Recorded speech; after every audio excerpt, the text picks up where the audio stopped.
Staley, and Anderson, and that's just like a whoo. I'm probably most excited because you already have Nathan Leacock, who I think is going to be a really good player, and that was a really good early eval for Tennessee, and he's a strong 4-star.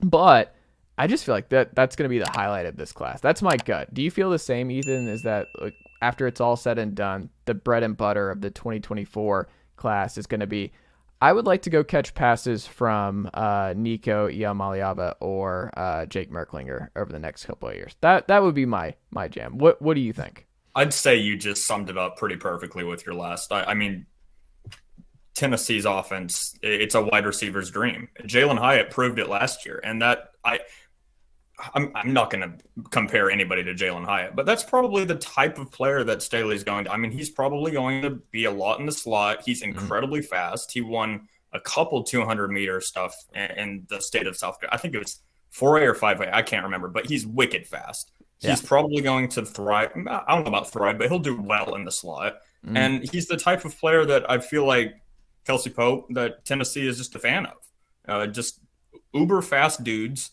that, have a good catch radius and just have a solid knack for running very quickly and catching the ball. That's a solid thing.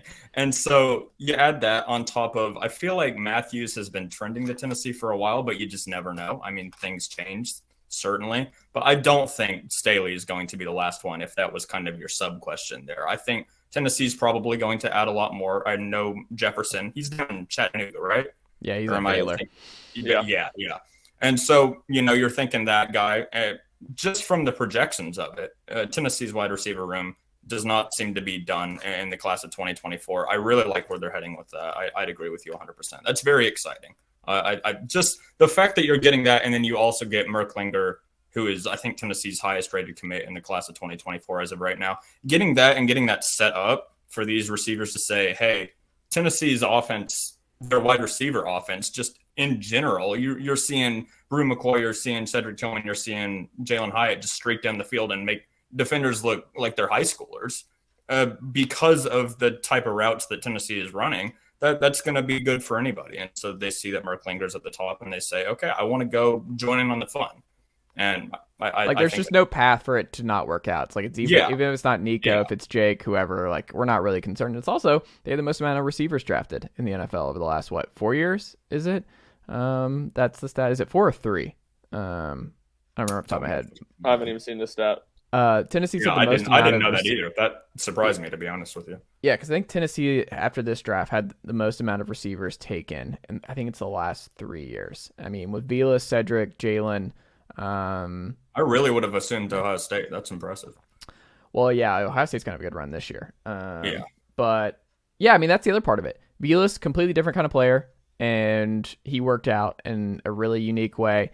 Jalen Hyatt, just a streaker downfield, he worked out in a different way. Javonte Payton even had success first play of the game, and he was going to find it. Like, I just think Tennessee is building and capitalized in a major way, and Kelsey Pope has been an elite recruiter and just an elite position coach moving when Cody Burns left and he took over. He's just hit the ground running, and maybe the ace recruiter of this staff, like him and Joey Halsey, because I'm not worried about it. I think they're going to end up with 4 4-stars or 3 4-stars and 1 5-star with Mike Matthews. I just think they're in a really good spot, and I think it's an easy sell.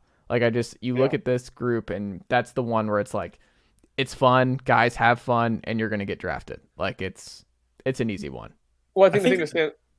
Go ahead, Ryan. I think the thing that stands out to me, and kind of when you look at the future and what an easy sell it is what we were just talking about. Tennessee's had, 2 like 150 to 200 rated recruits decommit, and then boom, Braylon Staley. I mean, they've been involved. They've been recruiting them for a while, but it's not like Braylon Staley has been a top 3 receiver target you think about when it's Tennessee. And it's just like, and I know Clemson took some guys, and I don't know if he had a spot there, but it's like, boom, Tennessee puts hard pressure on. They lose J.J. Harrell, hard pressure. They get a guy ranked higher than them 2 weeks later. And it just feels like Tennessee, the top 100 guys, those elite receivers, you're always going to have to battle with. And Amari Jefferson's top 3. I don't get why he's ranked as low as he is. But it just feels like Tennessee will be able to just get consistently 150 to 300 ranked player in the country, 4-star receiver. Like, they can pick those up whenever they want. And if the offense continues at the pace that I think we all think it will, I don't see that changing. Like Cedric Tillman played like he's a 3-star. Like just forgot. Like he was blocking 2 closer years to ago. a 2-star almost. I mean, he was a 77th receiver in the country, I think. And he turned into Randy Moss in this offense for a little bit. Like he had, like it was pretty great. So yeah, I'm not really worried about that at all. Vols, 4th best SEC title odds per Bet Online right now, Ethan. Does that feel right to you? Do you buy 4th best odds going into the year?